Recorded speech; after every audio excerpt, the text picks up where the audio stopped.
Or-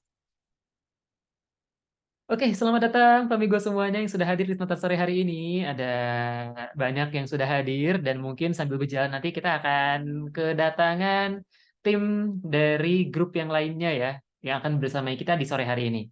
Nah, ini sore hari teman-teman lagi liburan gitu ya, tapi masih meluangkan agendanya nih buat belajar seputar keluarga bareng family hour. Jadi aku apresiasi banget sebagai Bapak RW, saya sangat bangga terhadap warga yang hadir di sore hari ini ya. Thank you banget teman-teman semua. Nah, Pak RW hari ini punya materi yang sangat menarik buat kita bahas bersama. Nah, di materi hari ini kita bakal merekonstruksi bagaimana sudut pandang kita terhadap keluarga. Dan bagaimana berkeluarga itu perlu kita lihat dengan sudut pandang yang jauh lebih mendalam dari sekedar aktivitas apa ya antara laki-laki dan perempuan, lebih dari aktivitas ngasuh anak, lebih dari aktivitas yang lainnya kayak gitu. Karena ketika kita melihat keluarga itu sebagai hal-hal itu aja, ya kejadiannya kayak sekarang yang ramai di media sosial.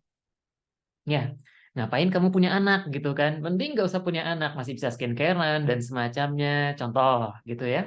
Atau ngapain lo menikah gitu ya? Ntar kalau misalnya menikah tuh, kamu jadi terikat.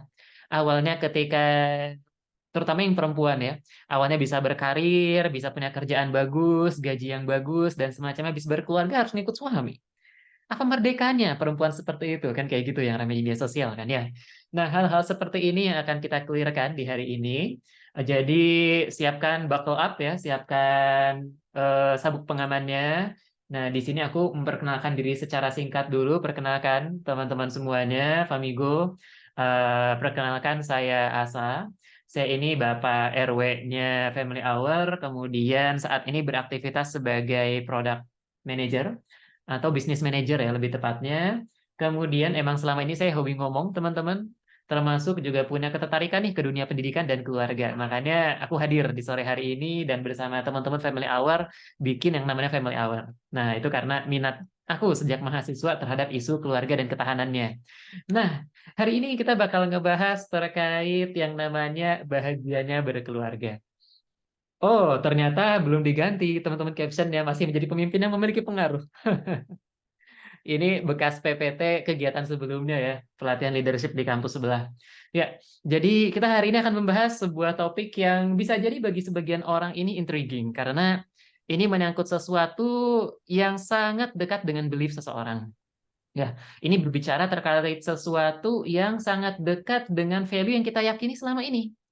Sehingga kalau ini nggak nyambung antara apa yang aku sampaikan dengan apa yang teman-teman yakini, apa yang teman-teman pahami selama ini, bisa jadi habis ini teman-teman langsung live dari room. Ya, ya aku kayak gitu sih penjelasannya gitu contohnya ya. Atau teman-teman bisa jadi akhirnya ngecap family hour. Wah, ini family hour jangan-jangan patriarki dan semacamnya. Aduh, media sosial zaman sekarang susah sekali ya teman-teman ya.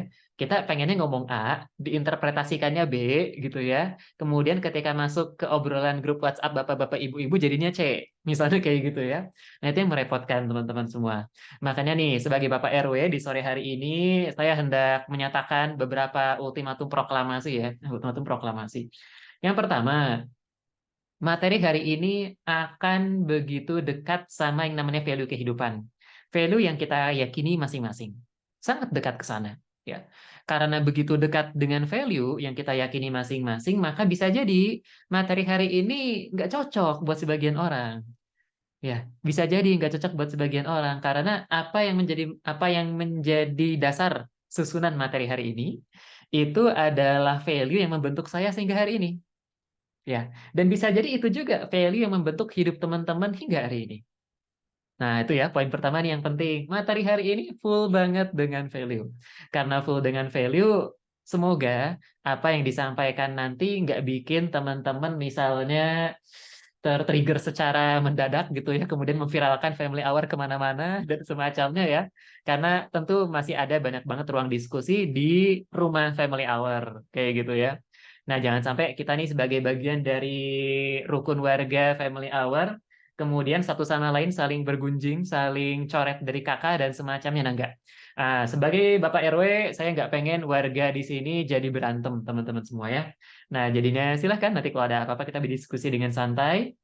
Dan disclaimer yang kedua, bukan disclaimer, proklamasi yang kedua, apa yang disampaikan di sore hari ini bisa jadi sangat relate dengan kehidupan teman-teman, bisa jadi enggak, tergantung posisi yang teman-teman rasakan sekarang. Ya, kalau misalnya relate, alhamdulillah. Kalau misalnya enggak, mungkin suatu saat akan relate. Itu yang kedua. Nah, yang ketiga, materi hari ini enggak disampaikan oleh seorang psikolog, enggak disampaikan oleh seorang ustadz walaupun pakai peci, enggak disampaikan oleh ketua RW beneran, walaupun saya bilangnya saya ketua RW ya, dan enggak disampaikan oleh siapa lagi ya? Ya tokoh ternama dan semacamnya enggak gitu ya. Saya ini menyusun materi hari ini lewat pemikiran panjang, tapi walaupun itu pemikiran panjang, saya selalu mengusahakan agar pemikiran panjang itu punya basis data dan semacamnya. Mungkin kalau teman-teman yang udah ikutan mentoring Family Hour tahu ya, Firman dan semacamnya di sini yang sudah hadir, itu kalau aku bikin materi, materinya mungkin sama dengan isi buku, tapi aku kritisi lagi.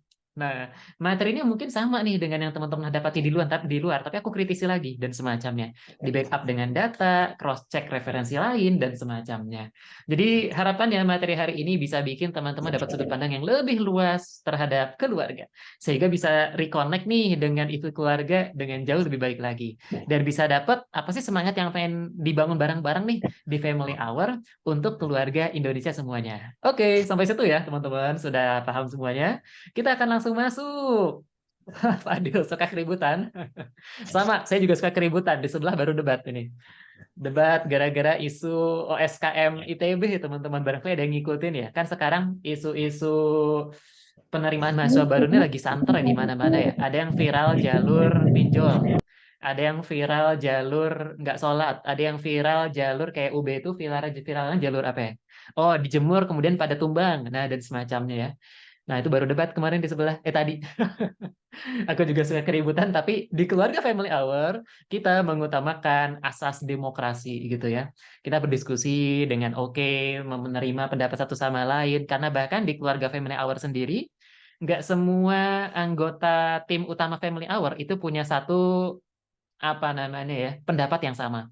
Tapi sampai sekarang alhamdulillah kami masih tetap diskusi dengan sehat, back by data dan semacamnya, dan bisa saling melengkapi satu sama lain. Kayak gitu. Oke, itu buat prolognya teman-teman semua. Tiba-tiba udah jam 16:11, kayaknya daripada kelamaan prolog kita langsung masuk ya ke sesi materinya. Oke, buat teman-teman yang bisa open cam atau mau open mic, mau bertanya dan semacamnya juga feel free buat misalnya nanti open cam biar aku nggak sendirian banget di sini. Kemudian mau open mic nanti boleh buat menyampaikan pendapatnya dan semacamnya. Siapa tahu kita punya masalah yang relate ya dengan kehidupan masing-masing. Nah, pertanyaan pertama buat materi hari ini ke teman-teman semua ya. Ini sebentar, aku mau tanya. Di sini yang udah jadi orang tua, kasih jempol. Ada yang udah jadi orang tua? Ada yang udah jadi orang tua? Oke, ada satu orang. Ya, satu orang mungkin bisa relate. Ya udah, aku tanyanya pertanyaan ganti deh. Siapa di sini yang sudah menikah? Kasih reaction tepuk tangan. Yang udah menikah. Oke, Fadil dari Karawang. Sisanya single? Oke. Semoga semua yang hadir single hari ini dipertemukan dengan jodoh terbaiknya, di momen terbaiknya, di tempat terbaik, ketemu orang terbaik. Amin ya. Kita didoakan bersama-sama nih oleh 11 orang lainnya yang hadir di sini. Nah, di sini apa namanya? Rata-rata masih single berarti ya. Waduh, nanti belum bisa relate ya. Oke. Eh, mungkin Dinda bisa jawab juga ya di kolom chat dan semacamnya. Apakah Dinda sebagai orang tua bahagia? Wah, ini pertanyaan yang sangat menarik untuk dijawab ya. Atau Teh Fadil di sini sebagai sekarang udah jadi istri kan ya. Bahagia nggak Teh Fadil? Boleh di kolom chat atau kasih reaction aja jempol berarti oke, nice gitu ya, bahagia. Oke, sambil menunggu jawaban-jawaban dari reaction, kayaknya masih ragu-ragu juga untuk dijawab. Nah, teman-teman, pertanyaan yang sama ini disampaikan kepada banyak orang tua di USA, di Amerika. Ya, apakah kamu sebagai orang tua bahagia? Gitu ya. Dan jawaban dari kebanyakan orang tua sama. Bahagia. Ya, siapa yang nggak bahagia misalnya punya apa namanya keluarga yang happy gitu kan ya? Siapa yang nggak bahagia misalnya ngurusin anak dan semacamnya? Orang tua di US rata-rata menyebutkan bahwa mereka adalah orang tua yang bahagia. Risetnya banyak. Dari mulai yang nyebut yang bahagia 80% ada, yang nyebut bahagia sekitar 70% ada. Cuma aku belum sempat screenshot ya, belum sempat screenshot paper-papernya. Ada banyak banget riset-risetnya. Intinya rata-rata orang-orang Amerika itu bahagia jadi orang tua. Nah, sekarang pertanyaannya diubah deh kalau ke teman-teman semua. Karena rata-rata single di sini ya. Teman-teman sebagai single atau jomblo bahagia nggak? Yang bahagia kasih jempol. Yang bahagia sebagai seorang single kasih jempol. Oke, nggak ada juga. Usnida, bahagia. Nice. Kemudian, oh alah, Fadil. Fadil ini maksudnya Fadil anak pas. Ya, Fadil Karawang pas maksudnya. Sugante Fadil Saha. Oke, ya, selamat datang Fadil. Ya, alhamdulillah bahagia. Alhamdulillah bahagia. Nice ya. Sebagai single bahagia. Oke. Nah, orang tua di Amerika juga bilang seperti itu. Kemudian, setelah itu riset berikutnya dilakukan. Kenapa dilakukan? Karena belum pada puas nih orang-orang yang bikin riset. Belum puasnya kenapa? Selama ini ukuran bahagia yang diukur kepada para orang tua ketika mereka itu menjadi orang tua, ukurannya nggak jelas. Ya, bahagia itu definisinya gimana sih? Apakah tandanya kamu tidak punya masalah personal dan semacam itu nggak jelas. Pokoknya ya bahagia gitu dan semacamnya ya. Akhirnya, definisi bahagia ini dikerucutkan lagi. Bahagia itu berarti misalnya masih punya waktu untuk diri sendiri, bahagia itu berarti masih punya kebebasan, masih punya ini itu dan semacamnya. Ketika risetnya diubah jadi seperti itu hasilnya, orang tua banyak yang gak bahagia. Ya, misalnya di sini apa namanya parents ya yang happier than non parents ya orang-orang yang lebih bahagia daripada orang-orang yang berkeluarga, orang-orang yang punya anak ya, yang mengaku lebih bahagia daripada single, tuh bisa dilihat angkanya. Dan orang Amerika yang tadi nyebut bahwa mereka lebih bahagia, mereka bahagia sebagai orang tua, ketika diukur dengan standar-standar kayak tadi, oh ternyata negatif tuh angkanya. Mana yang katanya bahagia gitu kan? Ternyata ada banyak kerepotan ketika kita ngurus keluarga. Ya contohnya yang kayak aku sebutin di grup ya, teman-teman waktu sendiriannya mungkin berkurang. Teman-teman perlu melayani orang lain. Sebagai suami, perlu melayani keluarga, banting tulang. Kerja pagi, pulang sore, dan semacamnya. Sebagai istri mungkin perlu nyiapin kopi buat suaminya. Perlu nyuci baju, dan semacamnya. Ada banyak banget hal yang akhirnya ketika single, apa namanya, bisa kita kerjakan semua dengan enak, nyaman, dan semacamnya gitu ya. Ketika berkeluarga, apalagi udah punya anak, wah, ini kok bebannya banyak banget gitu ya. Dan inilah yang diukur oleh penelitiannya ini ya, Parenthood and Happiness dari Glass, Simon, and Anderson. Kayak gitu. Ini contohnya. Apakah penelitian ini salah? Tergantung kita melihatnya kayak gimana nih teman-teman. Ya, kalau misalnya kita lihat bahwa apa namanya setelah kita berkeluarga ada hal-hal yang memang hilang dari diri kita, itu valid, gitu ya. Misalnya kita akhirnya jadi fokus, awalnya fokus ke diri sendiri, kemudian sekarang fokusnya kolektif ke keluarga secara umum gitu kan. Bagaimana kesejahteraan anak, bagaimana kesejahteraan istri dan semacamnya. Awalnya dulu kalau teman-teman punya uang gitu ya, punya uang misalnya berapa? 14 juta, let's say, kayak gitu ya. Kemudian teman-teman ketika udah punya uang, kemudian teman-teman pengen beli iPhone, kebeli tuh iPhone 14 juta. Karena teman-teman punya kemerdekaan terhadap uang sendiri. Ketika udah berkeluarga, kasusnya beda. Punya uang 14 juta, teman-teman jadi mikir-mikir. Wah, ini kayaknya istri di rumah mesin cucinya udah error nih. Apa beli mesin cuci dulu ya? Kayak gitu kan, gak jadi beli iPhone tuh. Teman-teman yang awalnya misalnya ya, yang cewek pengen apa namanya punya uang itu dipakai buat belanja mungkin skincare dan semacamnya, akhirnya budgetnya habis tuh buat urusan dapur mungkin, buat popok bayi dan semacamnya ya. Akan selalu ada yang hilang ketika kita itu naik level ke level berikutnya. Teman-teman dari level TK naik ke SD aja ada dunia yang berubah kan? Teman-teman masuk dari SD ke SMP ada dunia yang berubah. Dari SMA ke kuliah ada yang berubah. Dari SMA ke dunia kerja ada yang berubah. Tapi kok bisa? Kalau misalnya kita ya di keseharian nih, bicara seputar karir aja ya, kita tuh bisa sesungguh-sungguh itu mempersiapkan karir. Persiapan wawancara, nyiapin CV macam-macam, apply kemana-mana dengan sungguh-sungguh, kena marah atasan kita, oke, siap, dan semacamnya, noted Kak, gitu kan, noted Pak, kan kayak gitu ya, kalau udah kerja seperti itu. Tapi ketika kita ngomongin keluarga, tiba-tiba narasinya jadi seperti sangat negatif, ya. Seolah-olah keluarga ini beban sekali dalam hidup dan semacamnya ya. Walaupun memang berkeluarga itu ada beban-beban tertentu yang perlu kita pikul teman-teman semua ya. Nah, makanya ketika misalnya riset ini disambungkan dengan riset yang berikutnya, ini saya ambil video apa namanya? Riset-risetnya dari video Fox. Fox, ada yang tahu Fox di sini? VOX di YouTube ya, yang dari Amerika, media journalism. Nah, kemudian diukur lagi, kok bisa para orang tua itu nggak bahagia dan semacamnya. Setelah coba diukur salah satu sumbernya, ya karena apalagi orang tua zaman sekarang, tuntutannya terhadap mengelola keluarga itu jauh lebih berat daripada tuntutan yang ada di masa lalu. Itu yang terjadi sekarang. Beban banget loh. Beban banget jadi orang tua zaman sekarang. Kalau zaman dulu, ngasuh anak itu bermodal apa kata bibi, kata nenek, kata orang tua, kita ngasuh anak.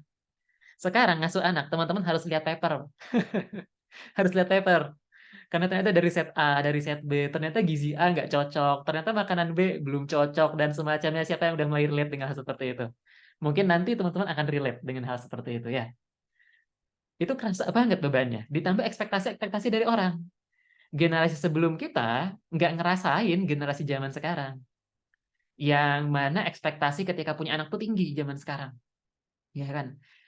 Punya anak tuh berarti kamu harus nyiapin mata kamu ke anak 24 jam. Anak misalnya oleng dikit, jatuh, yang jadi salah siapa? Kita. Gitu kan? Padahal yang namanya perhatian orang tua pasti terbatas. Nggak bisa 24 jam tuh ngeliatin orang tua, ngeliatin anak terus gitu kan, dan semacamnya.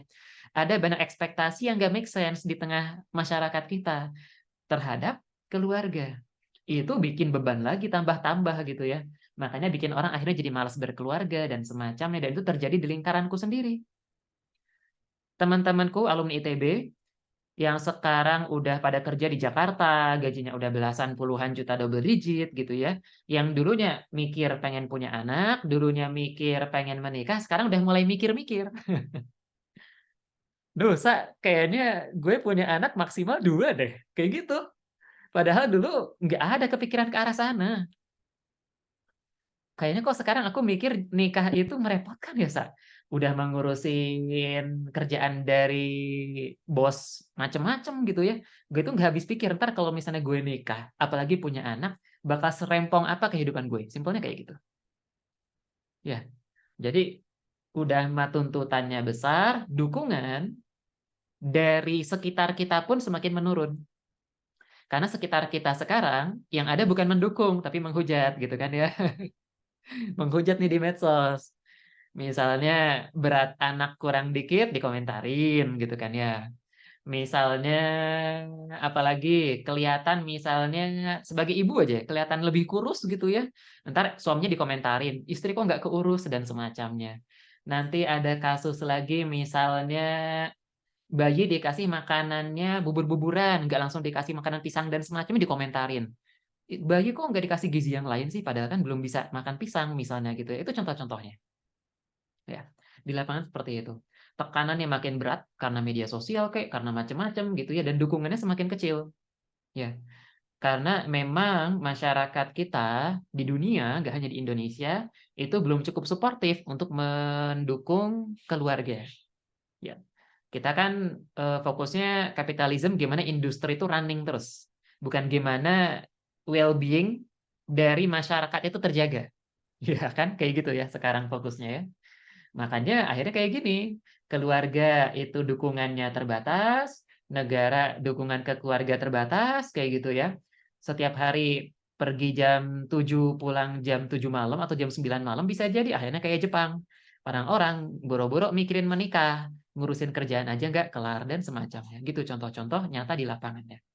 Nah, dari sini akhirnya kita jadi sadar, bahwa sebenarnya ya fakta di lapangannya berkeluarga, menikah itu memang tidak seindah film Disney, ya. Tidak seindah influencer-influencer artis yang menikah kemudian setiap hari postingan di medsosnya romantis terus.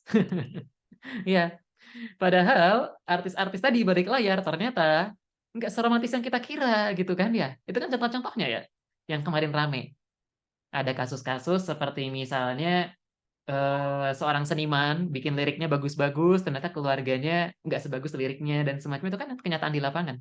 Ya, kalau ternyata ya keluarga ini adalah level berikutnya dari kehidupan kita sebagai manusia.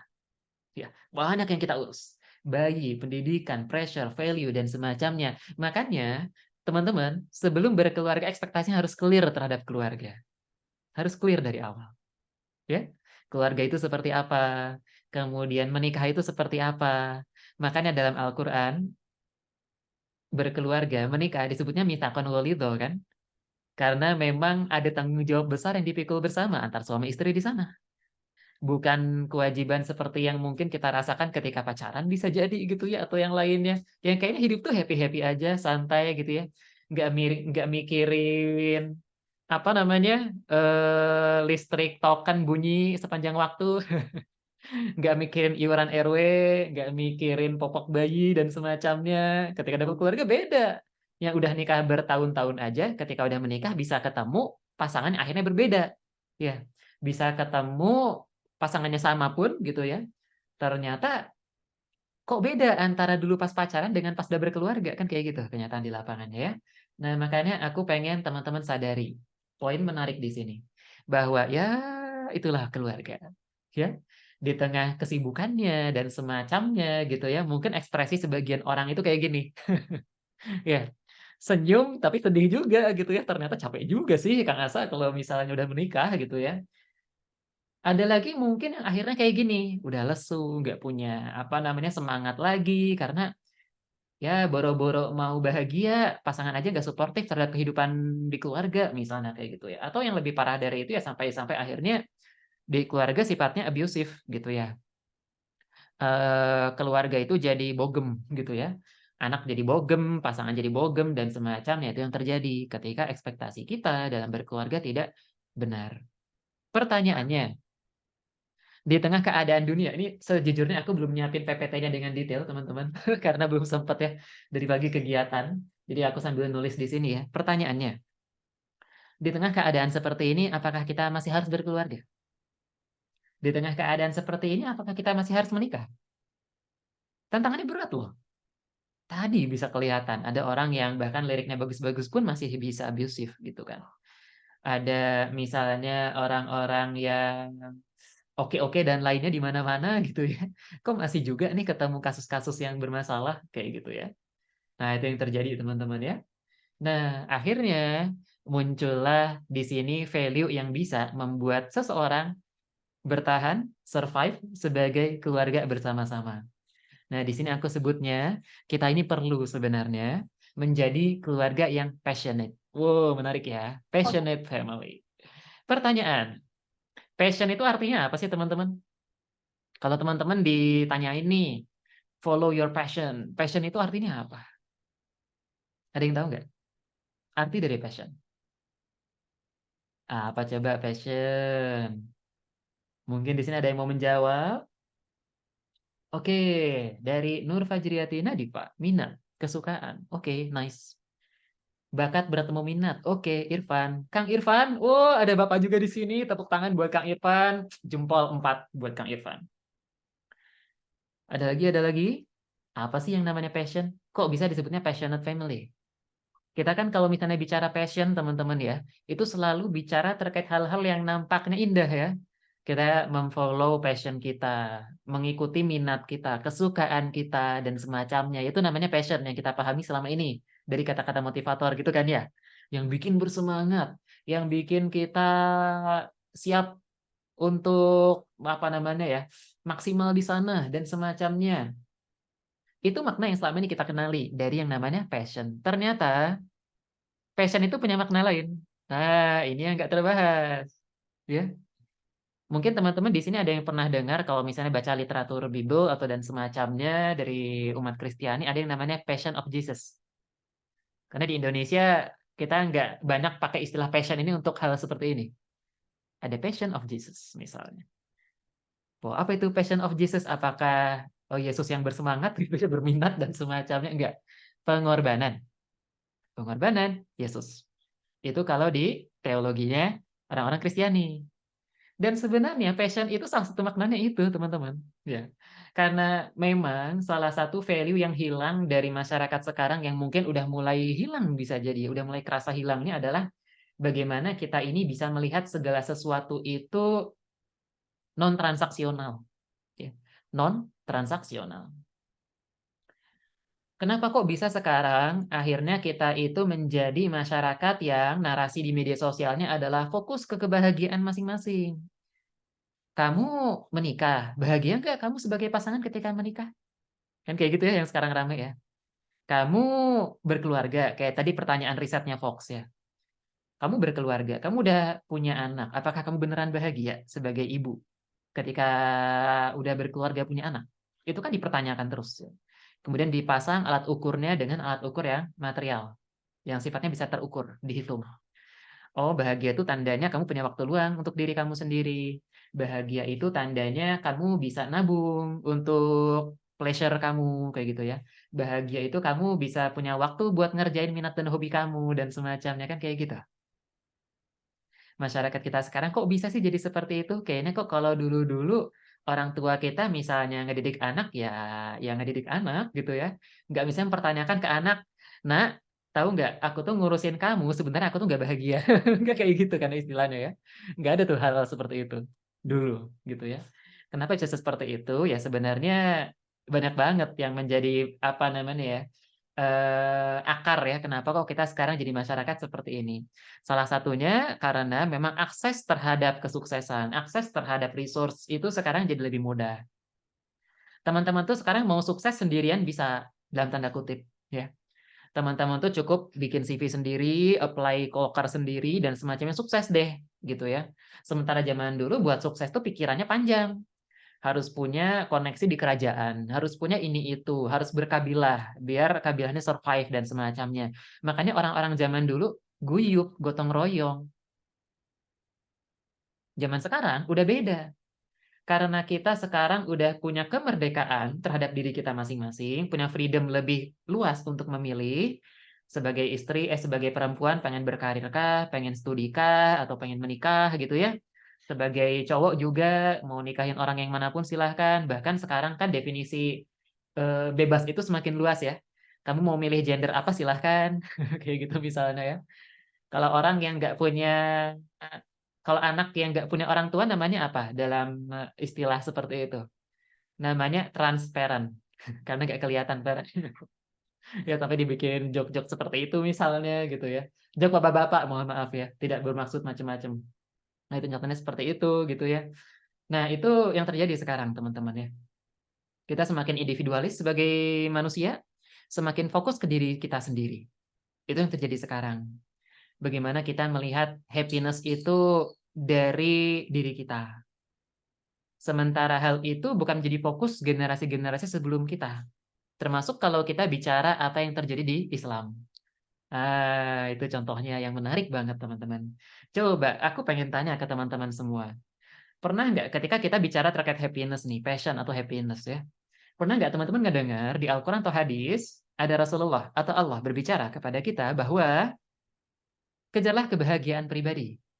Ada nggak yang pernah mendengar ayat senada dengan hal itu? Ada yang pernah dengar? Aku tanya, barangkali aku nggak pernah dengar gitu ya. Barangkali aku nggak pernah dengar. Ada nggak yang pernah mendengar ayat seperti itu? Atau hadis seperti itu? Jawabannya ada. Jawabannya ada. Sayangnya, jawabannya ada, bukan nggak ada. Tapi konteksnya beda. Nah ini yang menarik. Konteksnya beda.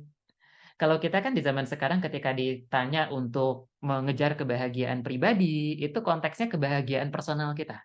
Ya.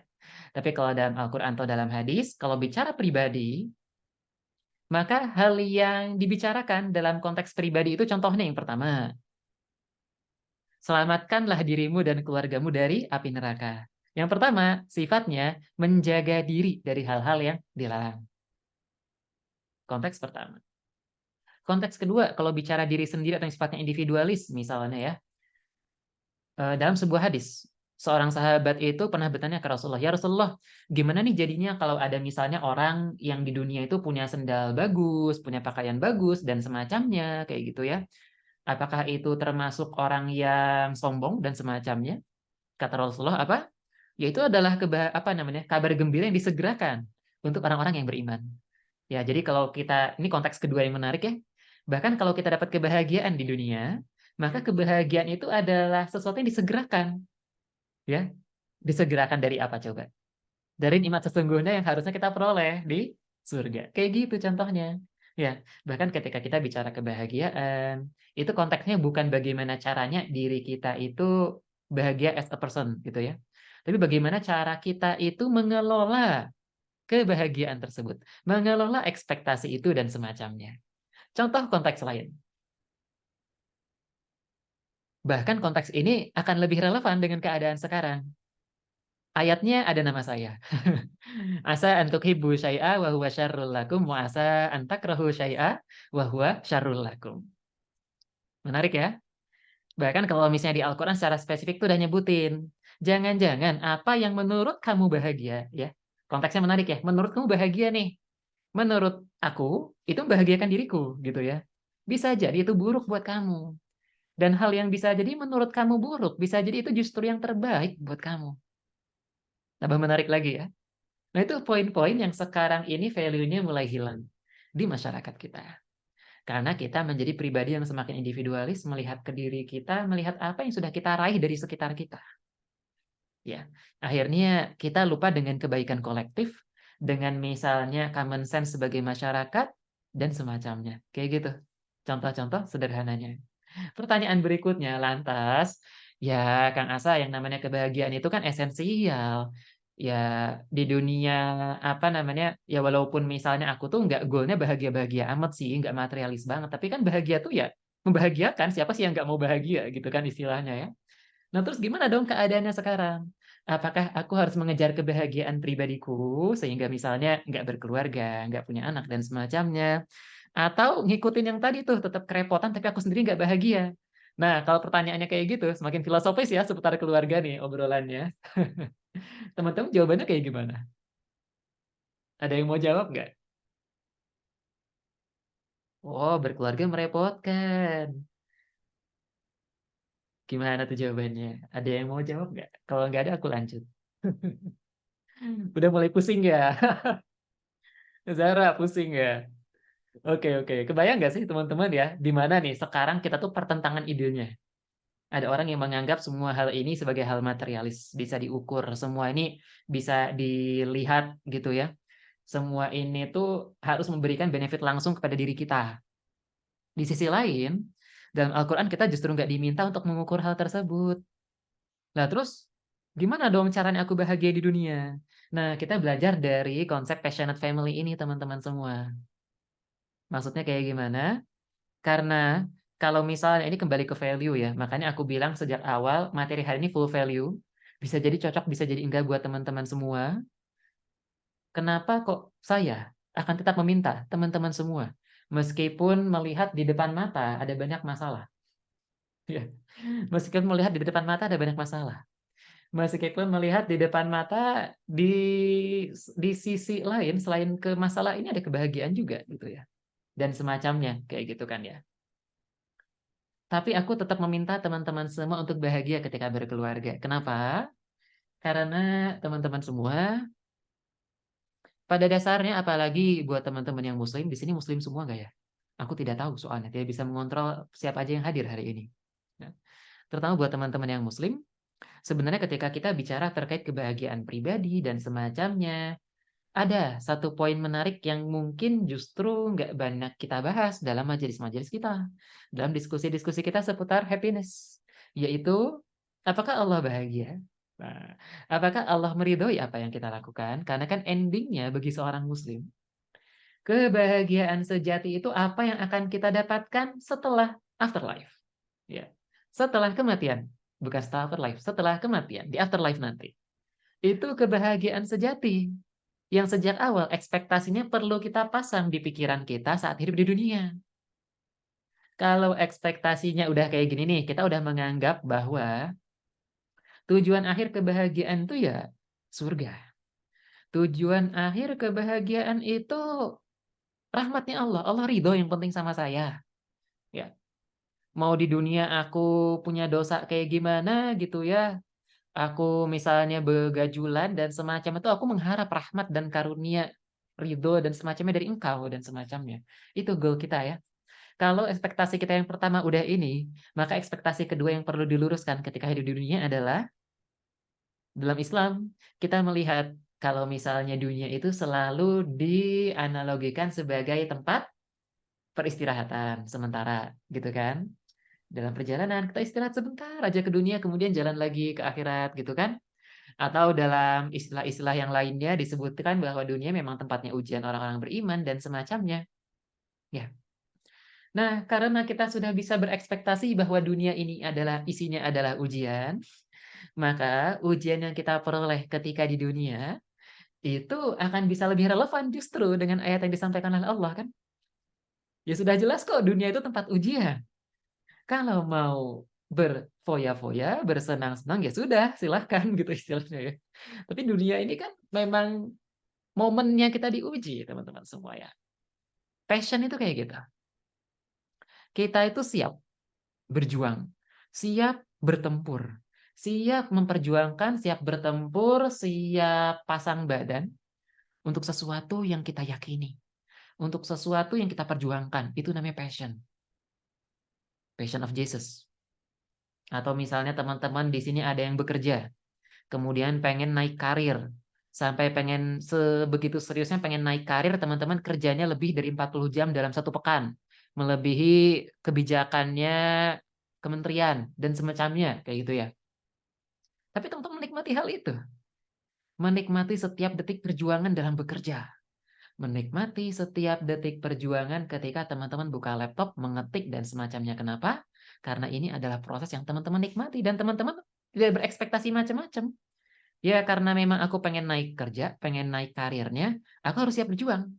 Aku harus bekerja lebih giat daripada coworkersku yang lain. Aku harus beraktivitas lebih rajin daripada yang lain. Biar performaku paling bagus. Contohnya kan kayak gitu ya. Di dunia pun seperti itu. Kenapa kok keluarga akhirnya disebut mitsaqan ghalidho, disebut ujian, anak disebut ujian juga, tapi di sisi lain disebut sebagai apa namanya harta eh, penyejuk jiwa gitu ya, sebagai qurrata a'yun dan semacamnya ya, karena memang perannya itu multifungsi. Keluarga itu ujian sekaligus nikmat. Ya. Ujian untuk kita naik level dan nikmat bagi orang-orang yang bisa belajar banyak di sana. Punya anak itu ujian dan punya anak juga nikmat buat orang-orang yang bisa menikmati hal tersebut. Kebayang? Nah, gitu teman-teman semua.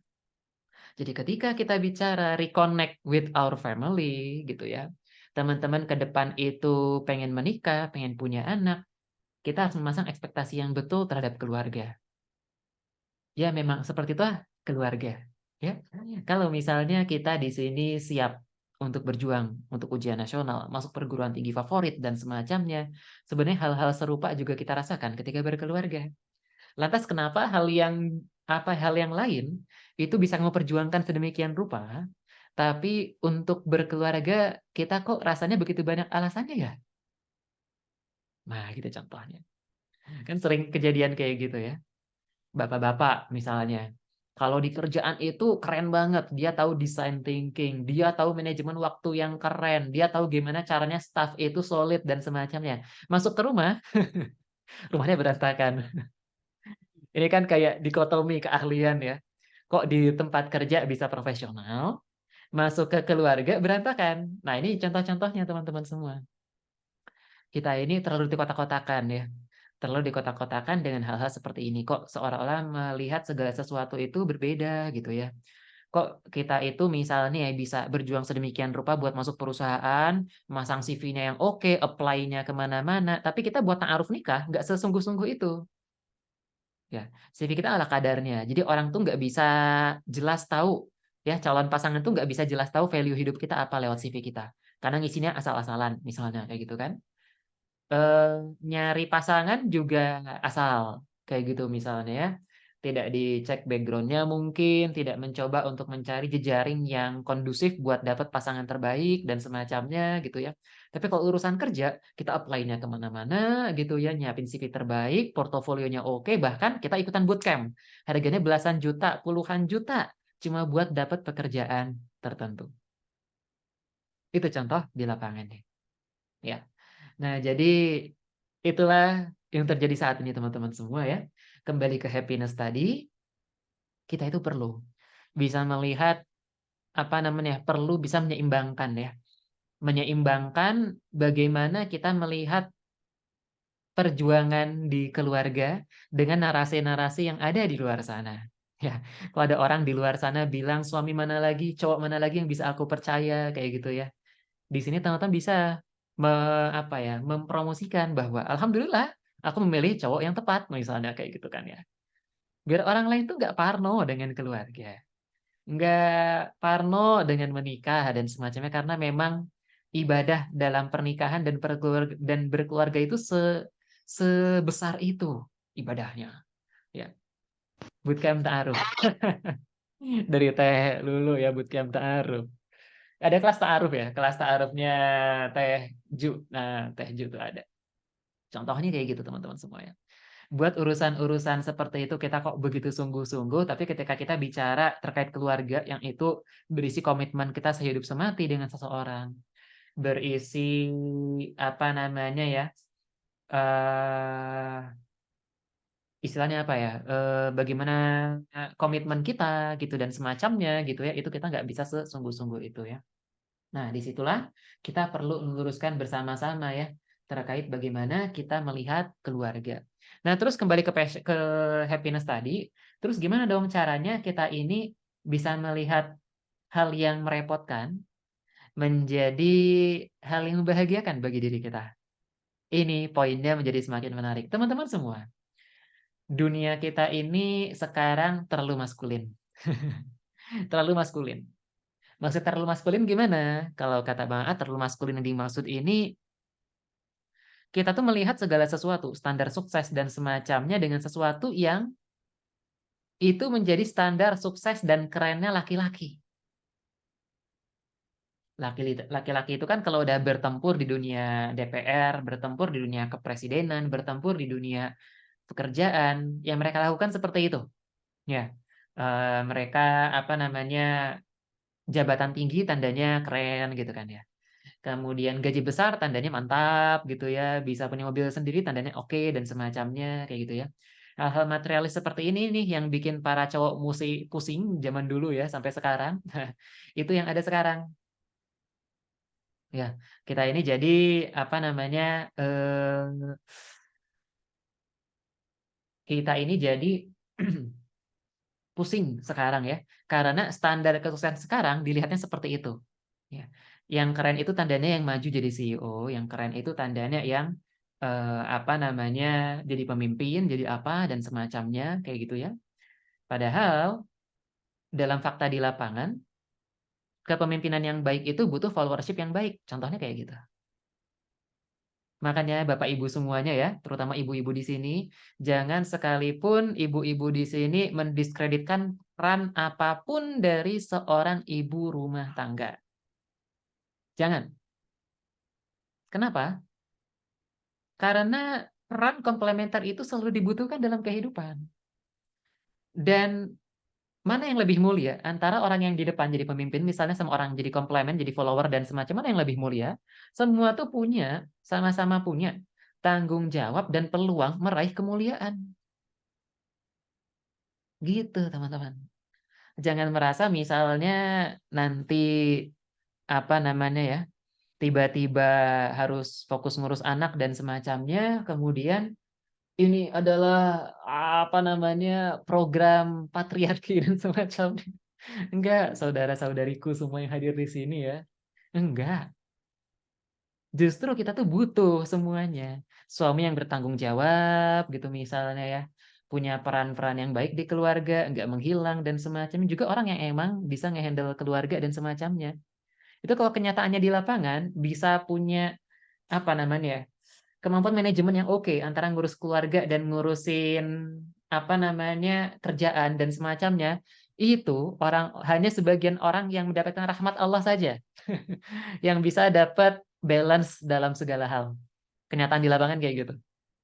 Kalau teman-teman berekspektasi karir oke, ngurus keluarga oke dan semacamnya, aku menyaksikan akan selalu ada sisi-sisi yang perlu kita korbankan karena waktu kita terbatas, fokus kita terbatas dan semacamnya. Ya, makanya ada pembagian peran dalam keluarga dan semacamnya. Dan bukan berarti pembagian peran yang ada itu menunjukkan bahwa kita itu nggak mulia. Salah sekali. Salah sekali. Kayak gitu ya. Nah, ini yang perlu kita sama-sama luruskan bersama. Terkait value tadi. Ya, gimana nih caranya kita itu bisa kembali melihat segala sesuatu itu eh, apa namanya bersifat komplementer. Ya, ada yang jadi kadif selalu kita butuh yang namanya staff gitu kan. Ada yang jadi presiden BEM selalu kita butuh yang namanya anggota. Presiden BEM nggak bisa berjalan sendirian. Ya, kalau ada negara ya ada presiden dan ada rakyat. Nggak cukup presidennya doang yang bagus. Kalau rakyatnya, misalnya ya lagi rame di Twitter kemarin, ada truk bawa bawang, ya bawa bawang di jalan, kemudian bawangnya diambilin sama warga sekitar, nggak bayar nggak apa, dipulungin. Itu masya Allah sekali kan? Mental rakyatnya seperti itu. Kita ini suka menggebu-gebu bilang jangan korupsi ke pejabat, tapi kalau rakyatnya kayak gini ya akhirnya wajar juga sih kalau akhirnya mental pejabat kita juga korupsi kan kayak gitu. Semua kebaikan itu sifatnya saling, bukan menuntut salah seorang aja, termasuk dalam keluarga. Maka terkoneksi dalam keluarga itu maknanya saling, bukan kamu yang harus yang terbaik, kamu yang harus memberikan, kamu yang harus memenuhi kebutuhanku dan semacamnya. Harus saling.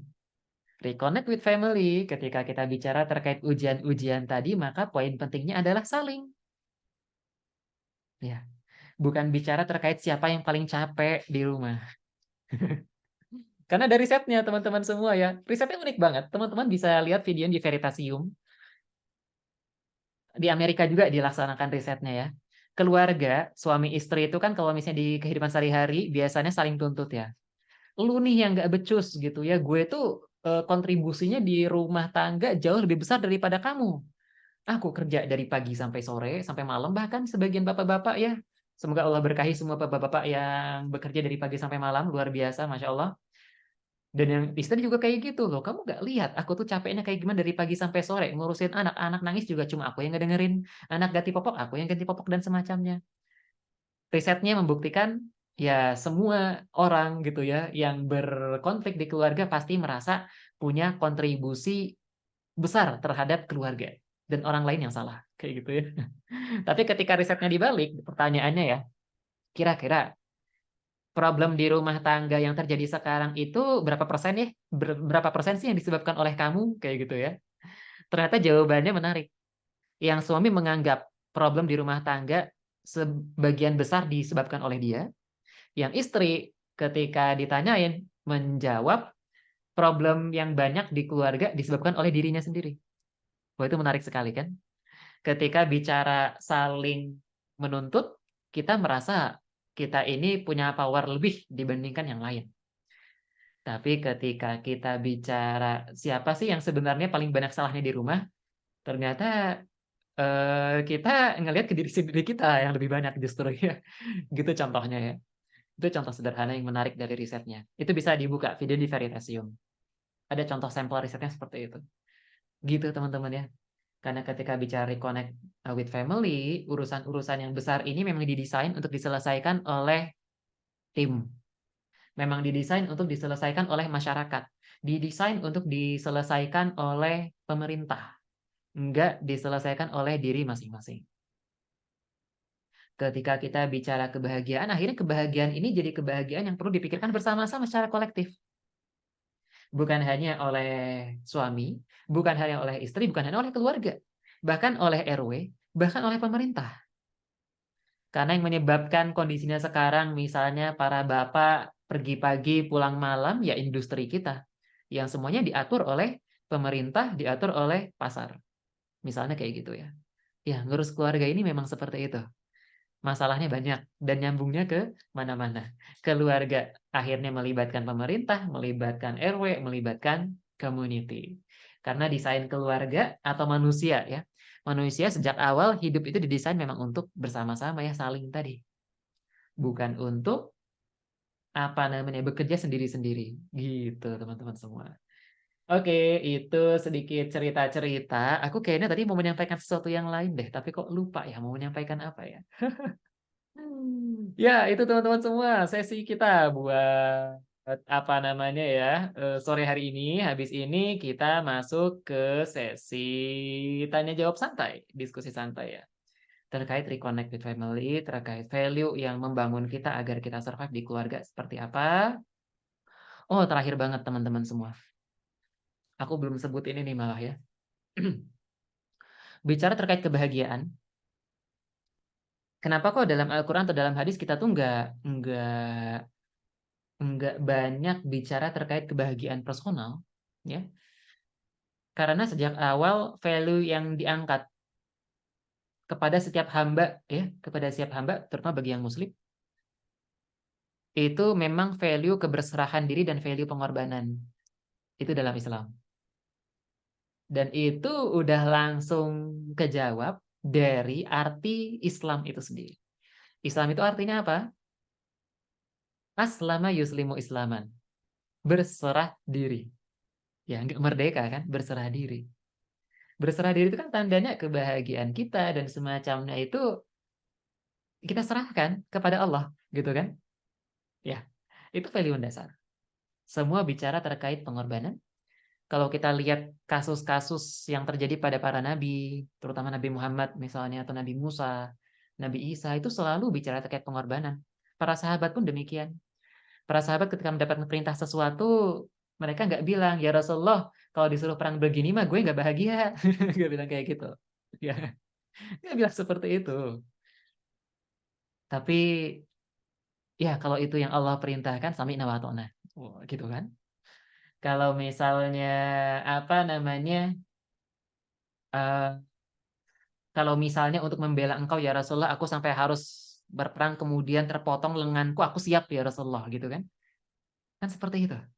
Ya, kita ini dulu hidup dengan kisah-kisah pengorbanan, kisah-kisah perjuangan, kisah-kisah sacrifice ya, perjuangan. Ya termasuk juga generasi orang tua kita kan. Bagaimana pengorbanan untuk melawan penjajahan dan semacam itu bisa pengorbanan. Negara nggak ngasih kepada para pejuang harta, enggak ngasih tanah kepada para pejuang, enggak ngasih kekuasaan kepada para pejuang. Tapi semua bisa berjuang. Kenapa? Passion tadi. Siap gue berjuang untuk tanah air. Siap saya ini menumpahkan darah saya kalau itu adalah harga yang harus saya bayar untuk membuat Indonesia merdeka. Kon kayak gitu. Bicara pengorbanan.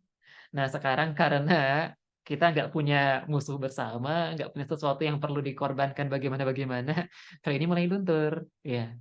Dan akhirnya kita fokus ke apa yang ada dalam diri kita, fokus ke apa yang buat diri kita bahagia dan semacamnya. Itu salah satu poin yang menarik ya, yang justru kita lihat dari sejarah. Ya, kalau sejak zaman dulu fokus dari narasi Islam adalah kebahagiaan pribadi saja, kayaknya Islam nggak jadi kayak sekarang. Nggak ada bahagia-bahagianya memperjuangkan sesuatu kayak gitu sampai capek. Ya, ya kepotong tangan apa bahagianya sih gitu kan? Harus misalnya dapat cemoohan dari orang Quraisy apa bahagianya sih dan semacamnya. Tapi kan bukan itu yang menjadi goal kita ya.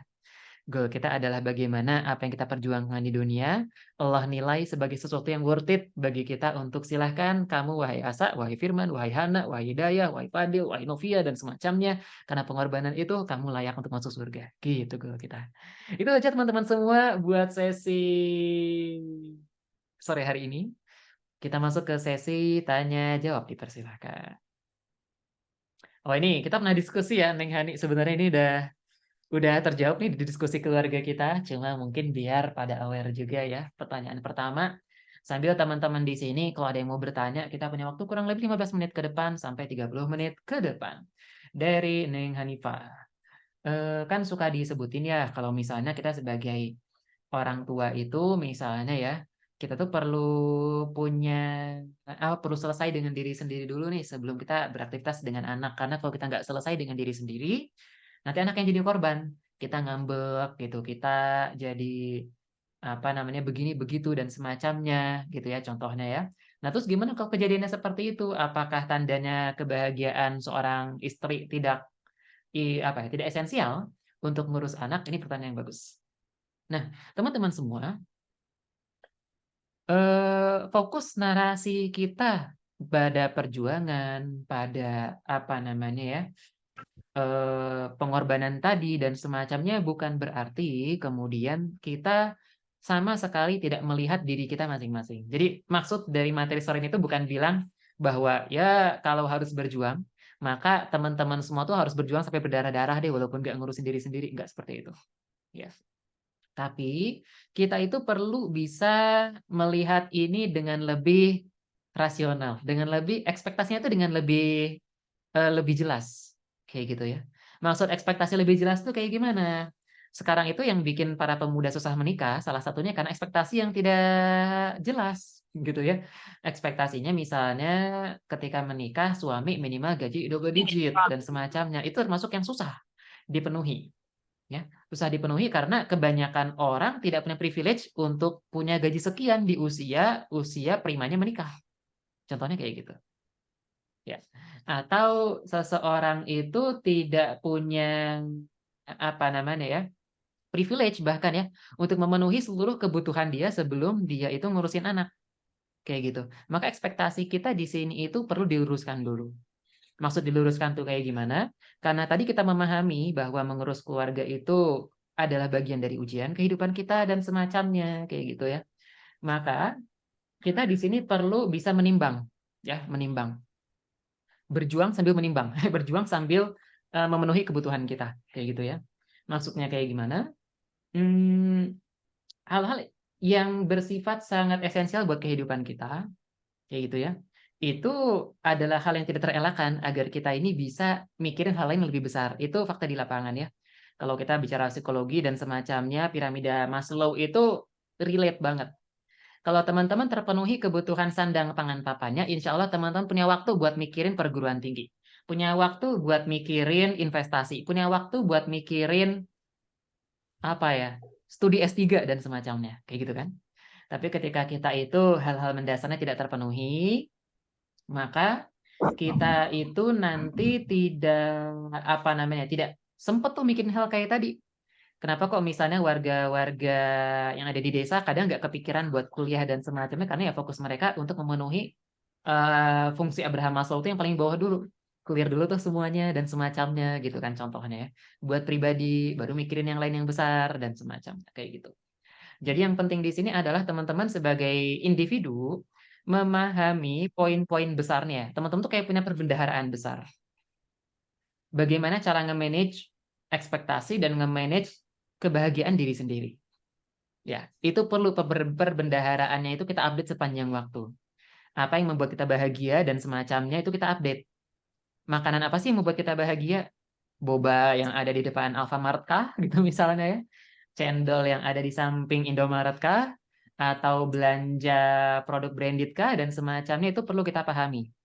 Dan kita ukur prioritinya untuk bisa menyelesaikan masalah happiness dalam diri masing-masing. Sehingga hal itu, ketidakbahagiaan kita itu tidak menjadi alasan kita untuk tidak mulai memperhatikan anak kita. Misalnya anak udah nangis dan semacamnya, aku kan belum bahagia, nanti dulu dong ngurusin anaknya, jangan sampai seperti itu. Kebayang ya? Karena kita paham berkeluarga itu pasti ada masalah gitu istilahnya ya. Ya kita perlu bersiap dengan ekspektasi hal itu dan kita perlu lebih mempersiapkan mental kita nih dengan keadaan-keadaan seperti itu biar hal-hal yang di kemudian hari akan memicu stres kita itu bisa lebih manageable bagi diri kita. Saranku teman-teman misalnya ya bisa belajar dari prinsip-prinsip kayak filsafat, mungkin filsafat teras dan semacamnya, gimana kita melihat segala sesuatu dengan lebih rasional, dengan lebih apa namanya ya, fokus pada hal yang bisa kita kontrol dan semacamnya, kayak gitu. Nah, itu contoh tambahannya. Oh ya, kita nggak gini ya, kita sebenarnya ini bakal nyambungnya kemana-mana. Bisa nyambung juga nanti kasusnya ke misalnya problem pendidikan di masa kecil yang belum clear bersama dengan orang tua dan semacamnya ya. Tapi fokus kita sekarang ngebahas terkait keadaan umumnya ya. Hal yang terjadi di lapangan seperti apa? Ya. Ke yang jadi pertarungan ini nih ya, narasinya ya. Dan bagaimana kita menyikapi hal tersebut. Kayak gitu. Oke, lanjut ke Kang Firman, dipersilakan. Tes suara dulu. Aman gak kan? Silakan Aman. Firman. Bahasanya sih menarik ya. Ini paling saya entah pertanyaan berulang atau enggak, tapi yang saya lihat tuh berkeluarga tuh lebih ke tanggung jawab sih kan. Bukan sekedar nyari apa ya, kebahagiaan. Saya emang lebih ngelihatnya kalau berkeluarga itu lebih seperti lebih ke makna gitu, makna gitu. Kalau nggak salah di buku apa gitu lupa saya. Jadi saya tuh berpikir-pikir gitu. Saya sendiri kayak belum pengen-pengen banget, tapi saya ngerasa ada sebuah makna di balik sebuah keluarga gitu. Makanya masih banyak orang yang mau untuk menikah gitu. Dan kayak apa ya, ada semacam kebahagiaan tersendiri lah gitu, yang kalau kita nggak berkeluarga kita nggak akan dapet gitu. Itu sih yang saya lihat. Oke. Cuman Punten kayak, Firman. kenapa? Tadi agak kepotong-kepotong, tapi ini masih lanjut nggak pertanyaannya Firman? Masih. Oke, silakan silakan. Jadi lebih apa ya, saya tuh lebih nanya ke salah nggak sih kalau saya tuh kayak kepikiran saya tuh layak nggak sih nanti untuk berkeluarga gitu. Kayak saya sendiri ngerasa ini adalah sebuah tanggung jawab, yang namanya tanggung jawab tuh harus dipersiapkan sebaik-baiknya gitu. Kayak saya tuh mulai kayak kepikiran nanti ngurus anaknya gimana, membagi waktu gini gitu. Gak tahu tuh Oke. apakah itu adalah yang benar untuk dilakukan gitu. Saya lebih ke Oke. mengurai apa yang ada di pikiran saya aja sih. Nggak saya persiapkan Iya, pertanyaannya. kebayang. Paling gitu aja sih Oh, kan. ya, pertanyaan bagus dari Firman dan ini relate dengan pertanyaan yang masuk dari Japri juga mungkin ya. Kita ini terus kalau kondisinya seperti itu, bagaimana kita mengukur istilahnya kesiapan kita ya dalam berkeluarga, dalam menikah dan semacamnya. Terus kayak gimana dong tandanya kalau aku tuh siap berjuang nih tandanya dan semacamnya. Oke, ini pertanyaan sangat bagus. Teman-teman semua, yang paling bisa mengukur hal ini sebenarnya diri masing-masing. Aku nggak bisa misalnya bikin ukuran yang satu ukuran untuk semuanya. Ukuran sepatu yang sama untuk semuanya tuh nggak bisa. Yang benar-benar bisa mengukur hal tersebut adalah teman-teman sendiri yang bisa mentadabburinya, yang bisa apa namanya ya, memikirkannya lebih mendalam, memaknainya itu adalah diri teman-teman masing-masing. Jadi itu yang pertama disclaimer-nya. Makanya apa yang aku sampaikan di sini bisa jadi relate dengan teman-teman, bisa jadi enggak ya. Itu kembali alat ukurnya ke diri teman-teman masing-masing. Tapi ada satu hal yang yang bisa kita jalankan bersama-sama bareng-bareng. Ya, contohnya kayak gini. Sebagaimana kita misalnya dulu ya pas apply kerja, ini pakai analogi yang ringan, ya analogi yang ringan. Misalnya kita bekerja. Nah, kalau bekerja ini kan kita mempersiapkan sebaik mungkin ya, mempersiapkan untuk misalnya untuk CV-nya nih yang terbaik gitu kan ya. Mempersiapkan misalnya wawancaranya yang terbaik. Kita nih nggak pernah tahu kapan kita ini bakal cocok nih dengan company, tapi kita persiapkan terus-menerus. Kita belajar terus-menerus, update CV kita terus gitu ya, ikutan seleksi terus ke perusahaan manapun hingga dapat kecocokan dan akhirnya masuk ke sana. Ketika masuk pun kadang ekspektasinya beda kan ya. Kita udah belajar dari bootcamp, udah belajar ketika kuliah, IT itu kayak gimana. Ketika masuk ke dunia kerja, kadang beda. Kan kayak gitu yang terjadi ya. Nah, berkeluarga tuh 11-12 dengan bagaimana proses kita ketika berjuang dalam hal-hal serupa kayak tadi. Ya. Ukuran terbaiknya yang memahami kita. Kalau kita misalnya mau kerja kan kita yang bisa mengukur diri kita ya. Udah cocok belum sih kita itu dengan spesifikasi pekerjaan yang dimiliki oleh company? Itu sebenarnya yang paling bisa mengukur mentadabur itu diri kita masing-masing. Gitu kan ya. Seberapa bisa aku ini berkeluarga itu yang bisa mengukur diri kita. Kita udah punya keuangan kah? Kita udah punya ilmunya kah? Dan semacamnya itu yang bisa mengukur kita. Tapi pada akhirnya, sesiap apapun kita, pada akhirnya tuh kita akan menjadi pribadi yang belajar ketika sudah berkeluarga. Endingnya tuh bakal seperti itu. Saya bisa yakinkan itu ke teman-teman semua. Ya, kita udah bersiap sebaik mungkin berilmu ABCD, ketika udah menikah akan ketemu ilmu-ilmu yang berbeda. Kejadian di lapangan yang beda dari teori gitu misalnya ya, dan semacamnya itu menuntut inovasi kita gitu ya, menuntut pemahaman menyeluruh kita terhadap konsep pendidikan dan semacamnya, kayak gitu. Maka saran saya bagi teman-teman semua, ketika teman-teman punya kegamangan ya dalam melihat sebenarnya aku tuh udah siap dalam menikah nggak sih gitu ya. Sebenarnya saya ini udah cocok berkeluarga atau belum? Udah siap punya anak atau belum gitu ya.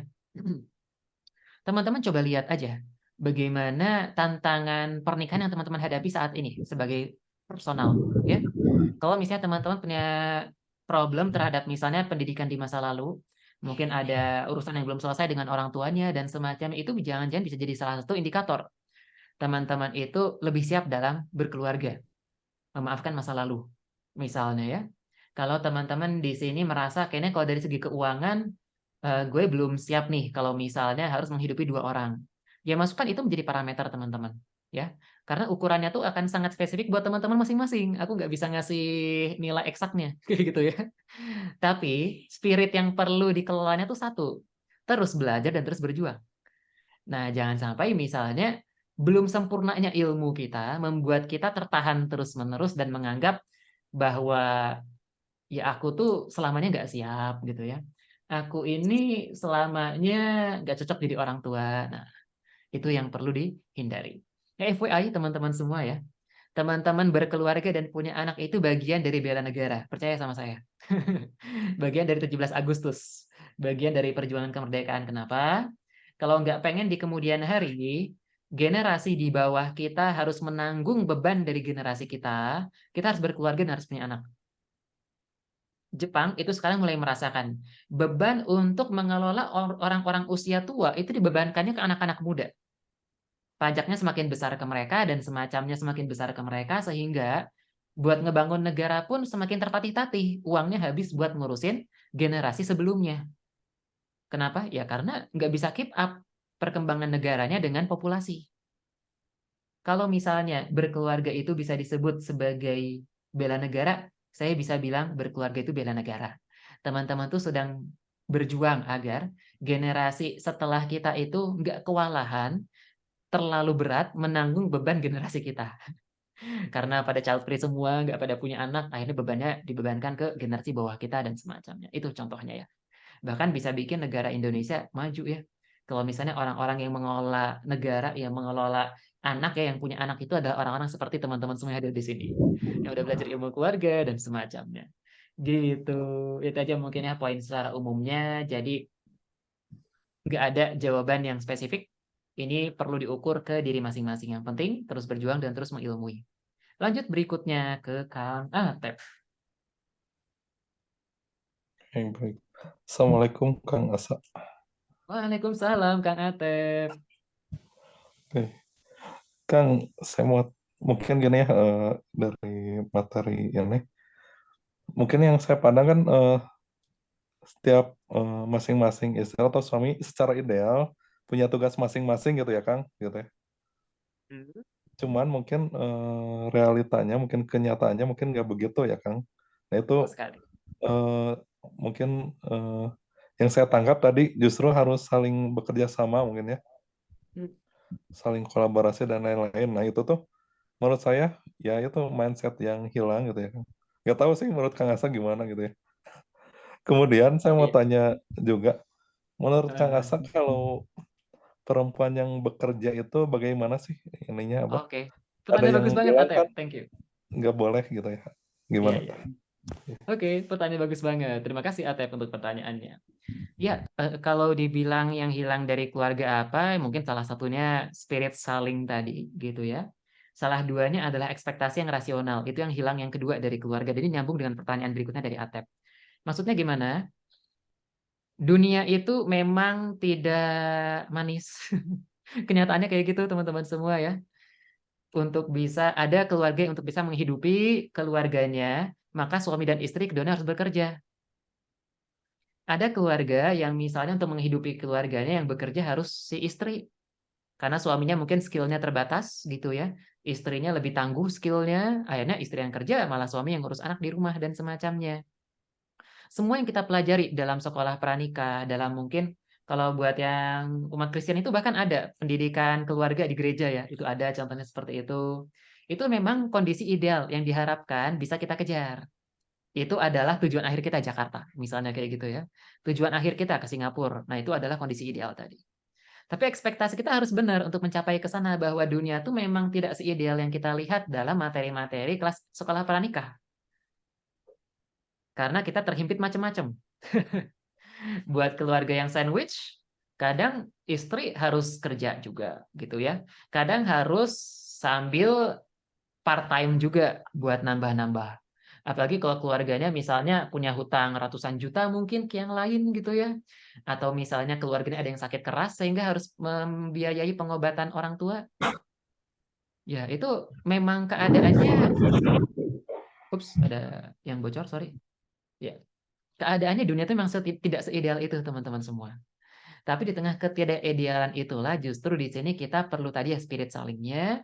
Kemudian akhirnya kita perlu lebih apa namanya ya, mencoba untuk mengakomodasi semampu yang kita bisa saat itu di momen tersebut. Ya, kayak gitu. Ya kalau misalnya opsi yang saat ini ada untuk survive misalnya ya, kita perlu bekerja berdua kayak gitu ya. Ya, itu salah satu resiko yang perlu kita ambil, bisa jadi ya pilihan perjuangan kita ambil. Gimana nih caranya untuk mengkomplementasi apa ya? Memastikan misalnya ketika keduanya bekerja, anak tetap dapat pendidikan. Ya perlu dipikirin bersama dengan saling tadi, gitu ya. Gimana caranya nih walaupun kita bekerja, anak juga tetap punya interaksi yang oke dengan kita. Apakah misalnya dengan cara setiap weekend pokoknya full kita matiin HP, kemudian full dengan keluarga dan semacam itu adalah pilihan masing-masing kayak gitu ya. Nah, itu keadaannya di lapangan. Ya, makanya kita tuh nggak bisa teman-teman zaman sekarang itu tangan kita langsung menunjuk bapak yang nggak hadir di rumah tandanya nggak perhatian ke rumah, belum tentu Bapak Ibu. Bisa jadi memang itu pilihan yang ada saat itu untuk keluarga mereka. Pekerjaan yang available adalah bekerja dari pagi sampai malam, sehingga nggak banyak waktunya untuk keluarga. Terus kita bilang dia bapak tidak bertanggung jawab, ya salah. Kayak gitu ya, kebayang ya teman-teman semua ya. Karena kita ini seringkali nggak melihat the whole story, lalu kita menyimpulkan dari sampling sesuatu dipakai standar idealnya. Pada kondisi di lapangan di keluarga Indonesia secara umum belum seideal materi-materi yang kita lihat di webinar dan semacamnya. Gitu. Kita memang sedang berproses ke arah itu. Makanya family hour ada. Tujuannya ya selain membuat awareness untuk pendidikannya, ya semoga ke depan kita bisa nge-push juga pembuat kebijakan dan semacamnya nih buat memperhatikan keluarga gitu. Gitu mungkin ya Atep kebayang ya. Jadi kalau misalnya ada istri bekerja, ya kenapa dulu bekerjanya? Kayak gitu ya. If misalnya dengan keduanya bekerja dan semacamnya, kita di sini tetap bisa memperhatikan kebutuhan anak dan semacamnya. Nggak ada keluhan-keluhan di kemudian hari, misalnya, ayah, ibuku semua bekerja, aku sendirian di rumah nggak diperhatikan dan semacamnya. Ya why not? Siapa tahu kita punya cara-cara khusus nih untuk mengakali hal-hal seperti ini. Semuanya terpenuhi, kayak gitu ya. Ya Kang, yang namanya akses ke segala sesuatu zaman sekarang banyak ya. Nah, kita perlu lebih kreatif dalam mikirin hal ini. Setiap tambahan pilihan Kang. pasti punya konsekuensi dan ya pastikan pilihan yang kita ambil di keluarga, apapun itu kita siap dengan konsekuensinya gitu. Kang Asa mau nanya lagi. Mau Dikit nanya aja, lagi? dikit aja. Dikit aja. Ya, maksudnya, Ini ada lagi yang mau bertanya soalnya, maksudnya Teh. tuh Silakan. istri bekerja itu dikhawatirkan mungkin susah diatur gitu Kang. Nah itu gimana? Ya. Oke, oke. Ini bagus, Atep, Atep. Pertanyaan, tanggapan yang bagus. Inilah pentingnya sebelum menikah, teman-teman pastikan value-nya sejalan antara suami dan istri. Kalau ta'aruf itu yang serius. Kalau misalnya nyari ada orang yang datang ke rumah ngelamar teman-teman di sini, itu perhatikan dengan betul value-nya sejalan dengan teman-teman atau enggak. Salah satu untuk menghindari hal ini, Atep. Ya, kita diskusikan sejak awal sebelum menikah gitu ya. Kalau misalnya ke depan pengen bekerja, kira-kira gimana nih gitu misalnya ya. Itu justru poin yang perlu lebih banyak didiskusikan sebelum menikah. Bukan misalnya habis menikah baru loh kok dan semacamnya akhirnya pisah ranjang, akhirnya sampai cerai dan semacamnya. Nah, itu ya. Sekrusial itu ya ternyata milih pasangan. Nah, makanya perlu ngobrolnya yang banyak kayak gitu ya. Ya, dan pastikan value-value utama yang teman-teman miliki itu ada di pasangan. Gambarnya gini aja ya, barangkali aku nyebut kayak gini malah bikin, wah rumit banget ya menikah harus cross-check background serumit itu. Aku kasih kitnya ke teman-teman semua, kiatnya ya, biar teman-teman bisa lebih realistis sekaligus apa ya, nggak nggak melupakan hal-hal penting dalam milih pasangan. Teman-teman semua, dalam milih pasangan hidup nanti, tentukan 2 hal aja yang paling utama. Yang pertama, apa hal-hal yang tidak bisa teman-teman toleransi dalam keluarga? Tentuin list. Yang kedua, tentukan apa aja hal-hal yang masih bisa ada dalam toleransi teman-teman ketika berkeluarga. Misal, yang nggak dalam toleransi teman-teman, misalnya merokok. Suami atau istri merokok itu udah otomatis no dari saya. Misalnya kayak gitu. Nah, itu teman-teman list. Apa hal-hal mendasar yang tidak tolerable dalam kehidupan teman-teman ketika berkeluarga, itu list. Ya. Kemudian apa hal-hal yang masih dalam toleransi teman-teman? Misalnya, oh kalau misalnya antar suami masih main game ya masih tolerable lah gitu ya. Masih nonton anime dikit-dikit mah ya silahkan lah gitu ya. Masih pengen main sama teman-temannya di kantor ya silahkan. Itu tolerable gitu ya. Atau misalnya sholatnya masih di rumah, tapi alhamdulillahnya sholatnya masih udah full terus tepat waktu, cuma masih di rumah misalnya. Itu mungkin saat ini masih tolerable buat teman-teman semua. Itu contohnya kayak gitu. Ya. Pasang hal-hal yang tolerable dan hal-hal yang tidak bisa ditoleransi dalam keluarga nanti.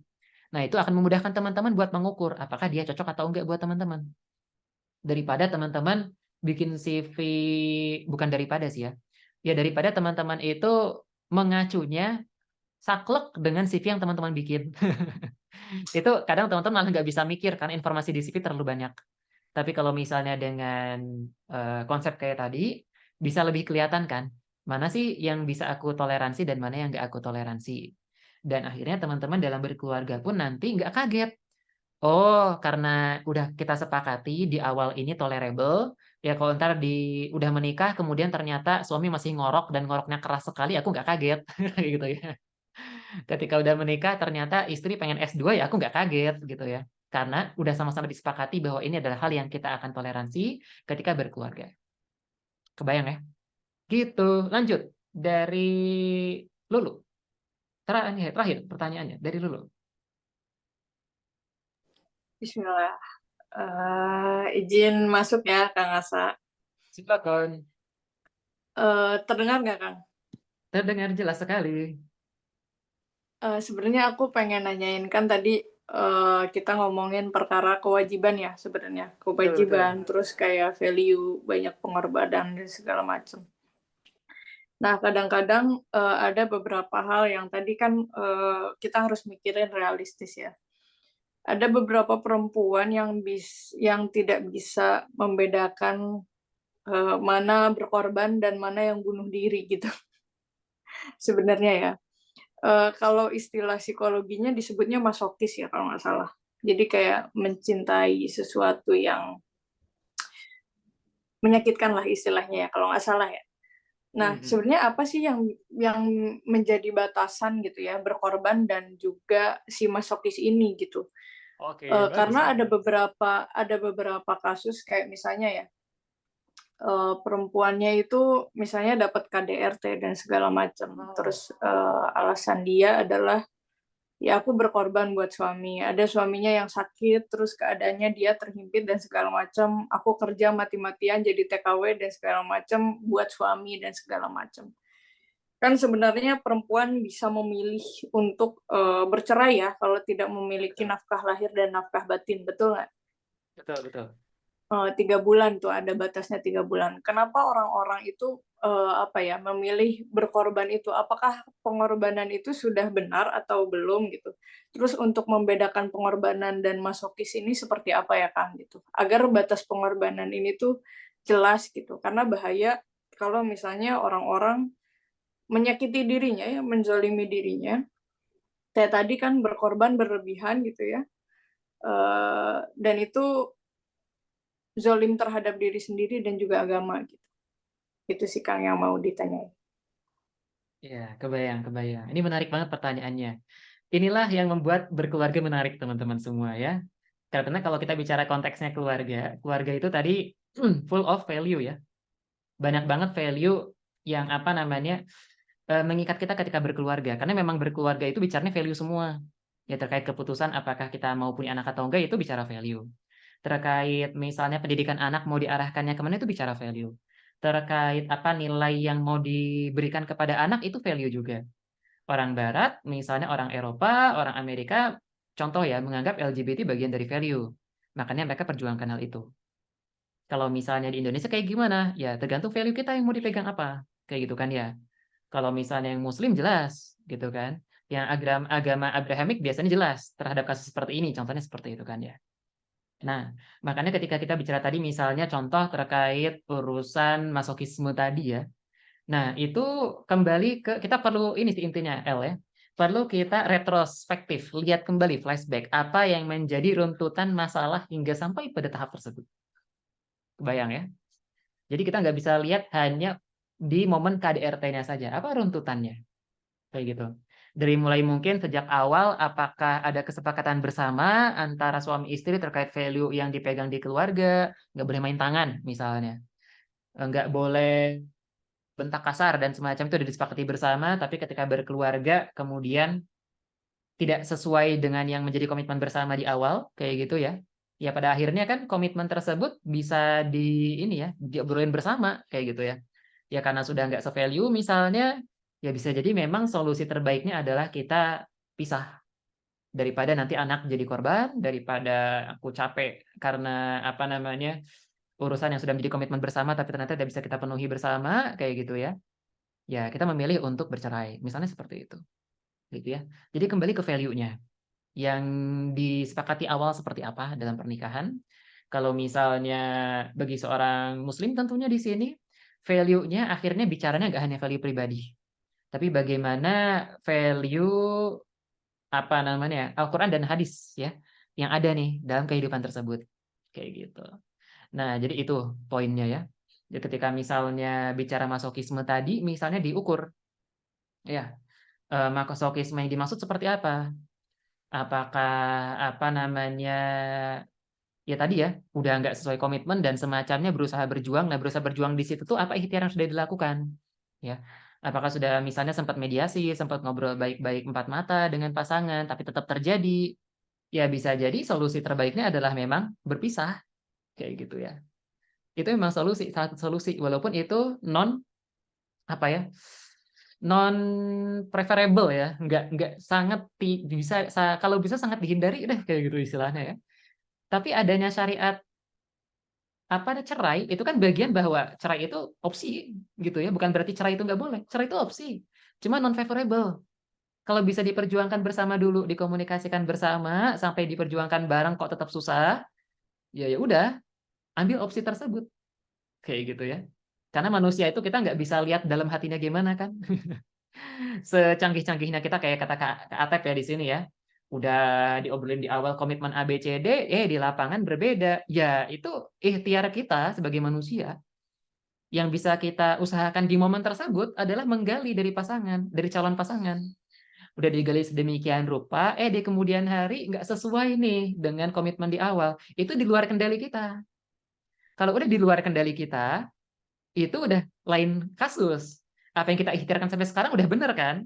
Udah mencoba nyari yang terbaik, udah menseleksi dengan oke gitu dan semacamnya. Di tengah jalan beda nih, kasusnya udah beda lagi.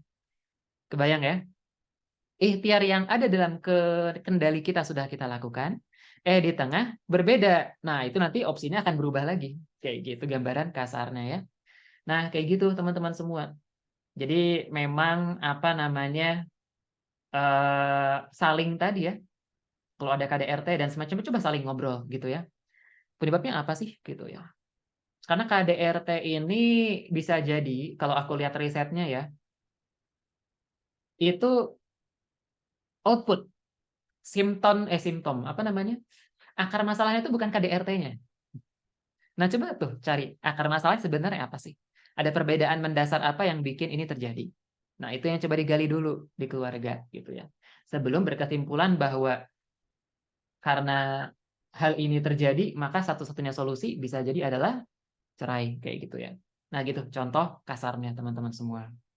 Ya akhirnya sih akan sangat kasuistik ya, tergantung kasus. Nggak bisa sapu jagat, materi 1,5 jam tuh nggak bisa ngebahas hal ini dengan mendetail ya. Makanya aku mendorong teman-teman semua buat ikutin keseluruhan agenda Family Hour, diskusi bersama terus-menerus biar tahu sebenarnya value yang diperjuangkannya gimana nih. Gitu misalnya ya. Apakah berarti jangan-jangan nih karena Kang Asa tadi bilang harus siap berjuang, maka Kang Asa nggak mendukung istri bekerja? Ternyata kan enggak gitu ya. Dan tabayun kan semuanya bareng-bareng. Ya, itu yang kurang juga dari keluarga Indonesia, kurang tabayun dan kurang ngobrol, kurang ngeteh bareng, kurang ngopi gitu ya. Padahal kalau ngopi antara ayah dan anak tuh kadang clear masalahnya ya. Oh, ternyata ekspektasinya nggak sama dan semacamnya. Itu ternyata yang kurang selama ini. Udah aja teman-teman semua untuk materi sesi sore hari ini terakhir banget dari aku. Aku minta tolong ke teman-teman semua buat bantuin aku ngasih skor untuk materi hari ini. Ya, silakan buka bit.ly OMR pemateri asa. Nanti aku kirim di grup juga ya. Nah, kemudian coba kasih skor buat materi hari ini. Materinya bagus nggak? Ngebosenin nggak? Materinya bikin saya membara, marah ke Kang Asa. Silahkan sebutin ya, biar aku juga bisa introspeksi. Dan harapannya dari situ nanti kegiatan Family Hour dan aku secara pribadi adalah menyampaikan bisa jauh lebih baik ke depannya. Silakan isi. Dan terakhir kita foto bersama dulu yuk buat yang join sore hari ini. Oh terakhir. Sambil nunggu pada open cam ya. Teman-teman kasih skor buat materi hari ini 1 sampai 10. Memusingkan gak sih materi hari ini? Soalnya aku secara pribadi jarang ngebahas hal-hal filosofis seperti ini. Sekalinya dibahas ternyata kemana-mana tadi ya. Firman tadi pusing Firman ya. Yang lainnya ada yang mau ngasih skor 1 sampai 10. 7,9. 7,5. Oke, ini tandanya perlu improvement. Kayaknya bahasa yang aku pakai belum cukup oke ya. Oke. Ada lagi yang mau open cam? Atep 8. Oke, hitungan 5 ya yang mau open cam silahkan. Open cam. Oke deh, sudah semuanya ya. Saya anggap semua sudah siap. Hitungan 3, pasang wajah terbaiknya untuk keluarga Indonesia. Hitungan 3. 1, 2, 3. Oke, sekali lagi. 1, 2, 3. Iya, terima kasih banyak banget buat teman-teman semua yang sudah gabung bersama dengan Bapak RW di kesempatan sore hari ini. Mari kita bersama-sama suarakan bahagianya berkeluarga. Wah, di tengah keadaan apapun, kita tetap bisa berjuang di sana dan tetap bisa mencoba untuk belajar dan memberikan yang terbaik untuk semua.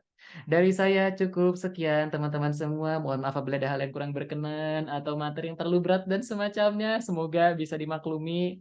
Dari saya sekian. Sampai jumpa di pertemuan bersama dengan RW Family Hour pekan depan. Bicara dengan AI. Asik, menarik banget nih pekan depan. Assalamualaikum warahmatullahi wabarakatuh. Selamat sore dan sampai aktivitas kembali Famigo semuanya. Hatur Waalaikumsalam. nuhun. Masih